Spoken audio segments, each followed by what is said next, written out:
Hello दोस्तों, स्वागत है आपका आज के हमारे नए क्लास में। और 12th में हमारा फिजिक्स का अनसॉल्व पेपर आपको सॉल्व करा रहे थे। कई क्वेश्चंस हम सॉल्व भी करा चुके हैं। ये सेट हमारा चल रहा है सेट नंबर 7 2022 का। अगर आप पहली बार इस वीडियो को देख रहे हैं और चाहते हैं पिछले सेट को देखना कि हमने कितना सॉल्व कराया, तो अलग से प्लेलिस्ट बनी हुई है अनसॉल्व के नाम से, तो आप चाहें तो देख सकते हैं। फिलहाल आज की क्लास में हम आपको कुछ न्यूमेरिकल बताएंगे, और ये वो न्यूमेरिकल है जो एग्जाम में आने की चांसेस जो है उसके, हम तो कह रहे हैं 99.9% ये आने के चांसेस इसके हैं।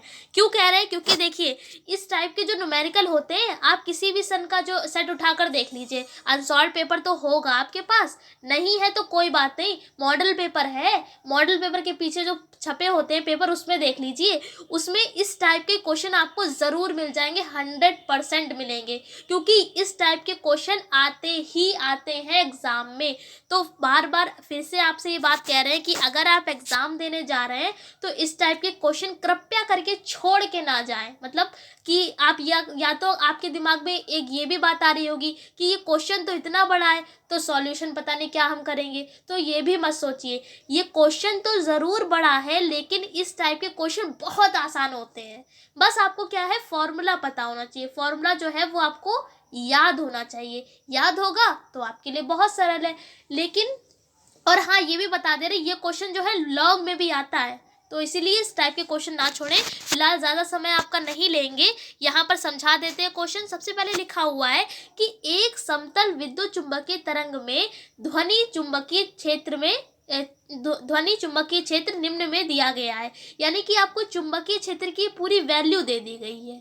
क्या दी गई है? पढ़ते हैं। क्वेश्चन है ये पूरी 8 × 10⁻⁻6 साइन 2 × 10⁻11 t प्लस 300 पाई एक्स टेस्ला। बी का मात्रक होता है टेस्ला, तो जब भी आप बी यानी कि चुंबकीय क्षेत्र लिखें तो मात्रक जरूर लिख दे टेस्ला। ठीक है, तो एक बात यहाँ से आपको क्या समझ में आई कि जो जितने भी न्यूमेरिकल होते हैं, तो उसमें जो भी आप आंसर निकाल रहे हैं या किसी की भी वैल्यू लिख रहे हैं, तो मात्रक जरूर लिख दीजिएगा। मात्रक नहीं लिखेंगे तो वहाँ पर आपके मार्क्स कट सकते हैं। तो छोटी छोटी चीज़ें आप याद रखेंगे, जिससे कि आप जो है अपने मार्क्स जो है अच्छे अचीव कर सकते हैं। फिलहाल यहाँ पर ये पूरी दे रखी है इक्वेशन किसकी? चुंबकीय क्षेत्र की। ध्यान से समझिएगा, ये क्वेश्चन जो है बहुत आसान होता है, बार बार कह रहे हैं, बस थोड़ा सा यहाँ पर आपको समझना पड़ेगा। क्या क्या निकालना है, केवल ये क्वेश्चन दे दी गई है और क्वेश्चन में कुछ भी नहीं दिया गया है। पूछा क्या क्या गया है ये भी देख लेते हैं। पहला क्वेश्चन इसमें पूछा गया है कि विद्युत चुंबकीय तरंग की तरंग दैर्घ्य को भाई किससे लिखते हैं? पता होगा, लैम्डा से लिखते हैं। तो पहले पार्ट में तो भाई लैम्डा फाइंड आउट करना है। दूसरा पढ़ते हैं, दोलनीय चुंबकीय क्षेत्र का आयाम। चुंबकीय क्षेत्र को किससे लिखते हैं? बी से। जब भी आयाम की बात आती है तो छोटा सा ओ बना देते हैं 0, यानी कि बी नॉट जिसे बोलते हैं। यानी कि सेकंड पार्ट में क्या निकालना है? B0 या B0, इसको आप बोल सकते हैं। तीसरे में क्या पूछा गया? दोलनीय वैद्युत क्षेत्र का आयाम। वैद्युत क्षेत्र को किससे लिखते हैं? ई से। आयाम दे रखा है तो छोटा सा ओ लगा दिया। यानी कि 3 चीजें पूछी गई हैं, लैम्डा, B0 और E0, ये निकालना है। अब आपके दिमाग में क्वेश्चन आया कि भाई निकालनी तो 3 चीज़ें हैं, क्वेश्चन में तो बस इतना ही दे रखा है, एक इक्वेशन। अब हम क्या करें? तो आपको बताते हैं, इसकी जो एक्चुअल रियल इक्वेशन होती है उसको, उसकी हेल्प से आप लगा सकते हैं। तो आप ये देखिए, सॉल्यूशन बहुत आसान है। सबसे पहले हमने क्या किया, क्वेश्चन में जो हमको इक्वेशन दे रखी थी उसको नोट कर दिया। अब आप इसको कंपेयर करेंगे, तुलना करेंगे किससे? यहाँ पर देखिए, आपको ये फॉर्मूला याद करना है। बी, यहाँ पर वाई आई से मतलब नहीं है, बी बराबर होता है B0 साइन ओमेगा, ये क्या बना हुआ? ओमेगा टी प्लस के एक्स। ये आपको इक्वेशन याद होनी चाहिए। जब ये बी का मतलब क्या है? चुंबकीय क्षेत्र।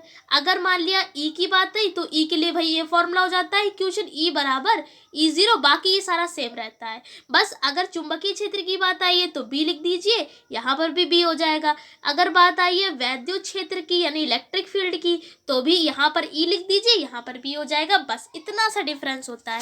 अब क्या करेंगे? कंपेयर कर लेंगे, तुलना कर लेंगे। तुलना करना बहुत आसान है भाई, कैसे करेंगे? ये देखिए, बी वाई के ऊपर बी वाई ही है, B0 के ऊपर क्या है? 8 × 10⁻⁻6, यानी कि B0 की वैल्यू ये आ गई। हमने बताया बी का मात्रक टेस्ला, तो टेस्ला लिख दिया। ठीक है, अब देखिए आगे, साइन साइन यहाँ पर भी है, साइन यहाँ पर भी है, ओमेगा यहाँ पर भी है, लेकिन ओमेगा की जगह यहाँ पर कुछ है, लेकिन टी यहाँ पर भी है और टी यहाँ पर भी है। अब आगे देखिए, के यहाँ पर है लेकिन यहाँ पर कुछ वैल्यू दे दी गई है, एक्स यहाँ पर भी है और एक्स यहाँ पर भी है। कहने का मतलब क्या है कि जो सेम चीज़ें दे रखी है उसको छोड़ दीजिए और जिसकी जगह वैल्यू दे रखी है वो आपको लिख लेना है। सबसे पहले हमने क्या किया, b0 के ऊपर दे रखा है 8 गुणे 10 की पावर -6, तो ये हो गई b0 की वैल्यू। उसके बाद ओमेगा के जस्ट ऊपर क्या लिखा हुआ है, 2 गुणे 10 की घात 11, तो ये ओमेगा की वैल्यू हो जाएगी। के ऊपर जस्ट ऊपर क्या दे रखा है, 300 पाई, तो ये 300 पाई किसकी वैल्यू हो जाएगी, के की वैल्यू हो जाएगी। अब क्वेश्चन में जो जो पूछा गया था, सबसे पहले पूछा गया था लैम्डा, दूसरे में पूछा गया था b0 और तीसरे में भाई पूछा गया था e0। तो आप देखिए केवल कंपेयर करने से आपका सेकंड वाले का आंसर आ चुका है b0 का। ये देखिए b0 यानी कि दोलनी चुंबकीय क्षेत्र का आयाम, ये पहला आंसर तो निकल आया। ये क्वेश्चन नंबर सेकंड का था, ठीक है। अब निकालना है हमको e0 और लैम्डा निकालना है। तो ये आपको फॉर्मूला याद रखना पड़ेगा कि E बराबर होता है CB। क्या होता है, E बराबर CB, E बराबर CB, बस यहाँ पर नॉट ज़रूर लगा दीजिएगा, यानी E0 बराबर CB0, E0 बराबर CB0 या E0 बराबर CB0। C क्या है, प्रकाश की चाल होती है, कितनी होती है, 3 गुणे 10 की घात 8 मीटर पर सेकेंड। ये आपको ओरल याद होना चाहिए कि प्रकाश की चाल कितनी होती है, 3 गुणे 10 की घात 8 मीटर पर सेकेंड। अब यहाँ पर देखिए, ये तो निकालना है तो अलग रखिए, सी की वैल्यू बता दी, बी की ऊपर हमने निकाल ली है, दोनों को आप सॉल्व करेंगे। अब ये कैसे सॉल्व करेंगे, तो भी बहुत आसान है, करवाते हैं। 3 अट्ठे कितने होते हैं भाई, 24 होते हैं। अब पावर देखिए, 8 में से -6 करेंगे तो कितना बचेगा, 2 बचेगा। 2 का मतलब क्या है, यहाँ पे 100 बचेगा, ठीक है। 10 की पावर 2 का मतलब क्या हो, इसी तरीके से करते हैं। 10 की पावर 2 का मतलब है 10 गुणे 10 यानी कि 100। तो 24 की जब 100 से मल्टीप्लाई करोगे तो क्या आएगा, 2400। और वैद्युत क्षेत्र का मात्रक क्या होता है हमारा, न्यूटन पर कूलाम। तो ये देखिए दूसरा भी हमारा सॉल्व हो गया है, आंसर आ गया। आंसर क्या आया हमारा, E0 का मान आ गया 2400। ये था हमारा क्वेश्चन नंबर 3 का आंसर। अब बचा क्वेश्चन नंबर 1 का, जिसमें लैम्डा निकालना है। तो लैम्डा के लिए एक फॉर्मूला होता है, के बराबर 2 पाई अपॉन लैम्डा, के बराबर 2 पाई अपॉन लैम्डा। के का मान पता है 300 पाई। अभी देखिए यहाँ पर कंपेयर करके निकाला था, ये देखिए ये था, कंपेयर करके निकाला था, वही रख दिया। उसके बाद देखिए 2 पाई की जगह 2 पाई ही रखा और लैम्डा की जगह लैम्डा रखा, क्योंकि लैम्डा तो हमको निकालना ही है। फिर क्या करेंगे, लैम्डा को उधर पहुंचा दीजिए, 300 को नीचे पहुंचा दीजिए, तो ये इस तरीके से आएगा, lambda is equals to 2 pi upon में 300 पाई, ऐसे तो आएगा। पाई से पाई कैंसिल हो जाएगा, इससे काटेंगे तो ये 150 बार में जाएगा, यानी कि आपका आ जाएगा लैम्डा का मान 1 अपॉन में 150 मीटर। आप चाहें तो इसको और भी सॉल्व कर सकते हैं, फिलहाल यहीं पर छोड़ दीजिए। तो देखिए कितनी आसान तरीके से तीनों पार्ट को सॉल्व कर दिया। बस क्या है, इक्वेशन हमने देखी और ये इक्वेशन आपको याद होनी चाहिए। बस ये इक्वेशन याद है तो आप बहुत आसान तरीके से मान निकाल सकते हैं। यहाँ पर सबके मान देखिए कंपेयर करके निकाल लिए हैं। उसके बाद 2 फॉर्मूले और याद करने हैं, एक E0 बराबर CB0 और एक और याद करना है, के बराबर 2 पाई अपॉन लैम्डा। और बहुत आसान तरीके से हमने सभी के मान निकाल लिए। तो आशा करते हैं आपको अच्छे से समझा पाए होंगे। तीनों फॉर्मूलों को आपको याद कर लेना है, जिसमें से 2 फॉर्मूले हैं और एक इक्वेशन है। अब अगला देखिए, और ये बता देते हैं, ये जो सवाल अभी लगवाया है ये आता है एग्जाम में, नहीं मेरे ऊपर विश्वास है तो आप देख सकते हैं अनसॉल्व पेपर में। अनसॉल्व पेपर में आपको दिख जाएंगे क्योंकि ये हर साल पूछा जाता है। अब अगला देखिए क्वेश्चन, ये भी इस टाइप के एग्जाम में भी आ जाते हैं कि आपको द्विध्रुव आघूर्ण निकालना होता है। पढ़ते हैं क्वेश्चन। लिखा हुआ है कि हाइड्रोजन परमाणु का एक इलेक्ट्रॉन 0.5 एंगस्ट्रॉम त्रिज्या, यहाँ पर क्या दे रखी है 0.5 एंगस्ट्रॉम त्रिज्या, त्रिज्या को किससे लिखते हैं, आर से, यानी कि ये मान दे रखा है आर का। उसके बाद दे रखा है कि एक कक्षा में 10 की पावर 17 साइकिल पर सेकेंड लगा हुआ है। पर सेकेंड का मतलब होता है, ये दे रखी है आवृत्ति, क्योंकि आपको पता है आवृत्ति जो होती है वो समय की उल्टी होती है। इसी तरीके से तो आवृत्ति होती है समय की उल्टी। आवृत्तियों को आप एन से लिखिए या एफ से लिखिए, दोनों बातें आप जिससे लिखना चाहें लिख सकते हैं। हमने यहाँ पे एफ से लिखा है, फ्रीक्वेंसी भी कहते हैं इंग्लिश में। तो पर सेकेंड का मतलब क्या है, ये दे रखी है आवृत्ति, यानी कितनी दे रखी है 10⁻17 हर्ट्ज। आवृत्ति का मात्रक हर्ट्ज होता है, तुमने हर्ट्ज लिख दिया। आगे दे रखा है कि आपको निकालना क्या है, चुंबकीय द्विध्रुव आघूर्ण। चुंबकीय द्विध्रुव आघूर्ण का मतलब आपको एम निकालना है। चुंबकीय द्विध्रुव आघूर्ण का मतलब क्या है, एम निकालना है। फॉर्मूला क्या होता है, एम बराबर आई ए, एम बराबर आई ए। ये फॉर्मूला बहुत बेसिक है।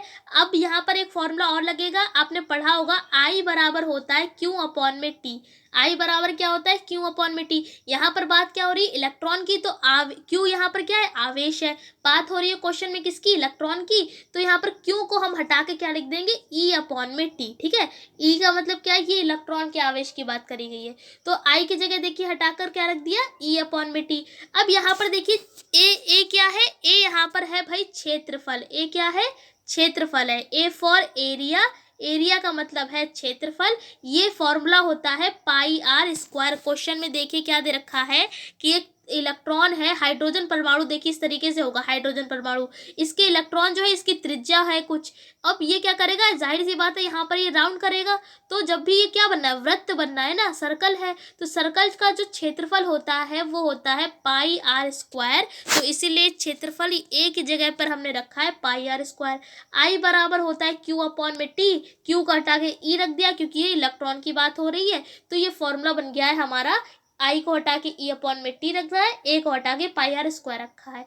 ठीक है, तो बस आप इस बस इतनी सी ही यही ट्रिक है इस सवाल में, क्योंकि फॉर्मूला पता होता है सबको, एम बराबर आई, ये थ्योरी से पढ़कर आते हैं। और ये भी पता है कि क्या दे रखा है, लेकिन बच्चों ने क्या सोचा कि क्वेश्चन में तो भाई आर दे रखा है, एफ दे रखा है, और फॉर्मूले में दे रखा है आई और ए। अब हम क्या करें, क्योंकि क्वेश्चन में यहाँ पे तो ना आर का मान पुट कर सकते हैं ना एफ का, क्योंकि है ही नहीं। तो ट्रिक क्या लगी है, इसको हमने कन्वर्ट कर दिया है। कन्वर्ट क्या कर दिया है, आई को ई अपॉन टी बना दिया है और ए को बना दिया है पाई आर स्क्वायर बना दिया। बस अब फॉर्मूले में हमने बेसिक सी क्या करी है, यहाँ पर वैल्यू पुट कर दी है। ई की भाई वैल्यू होती है, याद होना चाहिए, 1.6 इंटू 10⁻19 ये वैल्यू होती है ई की, रख दी। फिर उसके बाद हमने क्या किया है, टी की वैल्यू भाई दे रखी थी इसमें 1/t की वैल्यू 10⁻17। यहाँ पर देखिए क्वेश्चन में ये दे रखी है, आप चाहे f लिखिए चाहे बराबर में 1/t लिखे। अभी हमने बताया था आवृत्ति जो होती है वो समय की उल्टी होती है। t का मतलब क्या है, टाइम, इसका उल्टा क्या होती है, आवृत्ति होती है। तो f का मतलब क्या है 1/t, और इसकी वैल्यू कितनी दे रखी है 10⁻17, तो इसको रख दिया। पाई की वैल्यू होती है 3.14, रख दी। आर की वैल्यू क्वेश्चन में दे रखी थी, स्क्वायर था तो 2 बार लिख दिया। ठीक है, 2 बार लिख दिया, नहीं स्क्वायर था। इसको जब आप सॉल्व करेंगे तो कितना आएगा आपका, यही आंसर आएगा। और यहाँ पर मात्रक क्या लिखेंगे, आई ए है, आई का मतलब है एम्पियर, ए का मतलब होता है मीटर स्क्वायर मात्रक में, तो मात्रक हो जाएगा एम्पियर मीटर स्क्वायर। और अगर यहाँ पर आपको कैलकुलेशन में प्रॉब्लम हो रही है तो वो भी हम आपको बता देते हैं। सबसे पहले यहाँ पर जो पॉइंट लगे हुए हैं, ये सारे पॉइंट को हमने हटाकर नीचे आप 0 बढ़ा लीजिए। कुल मिलाकर सबसे पहले आपको पावर को सॉल्व कर लेना है। पावर का मतलब क्या होता है, घात होता है।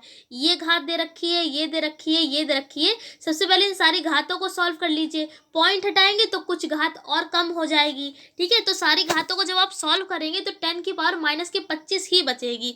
कैसे बचेगी, सबसे पहले आप इन दोनों को जोड़ लीजिए। कितना आ जाएगा हमारा 20, 30 यहाँ पर आ जाएगा, माइनस के 39 आ जाएगा और प्लस के 17 चल रहे हैं। इसको घटा लीजिए, उसके बाद कुछ यहाँ पर आएगा वो पॉइंट हटके हो जाएगा, यानी कि कुल मिलाकर इतनी पावर आपकी आ जाएगी। फिर क्या किया, 5 पंजे होते हैं 25, ये लिखे हुए हैं। 16 तिया कितने होते हैं 48, ये लिखे हुए हैं। दोनों की आप मल्टीप्लाई करेंगे 1200 आएगा, और गुणे में पावर जितनी चल रही थी उतना ही लिख दिया है, यानी कि फाइनल आंसर हमारा आ गया है।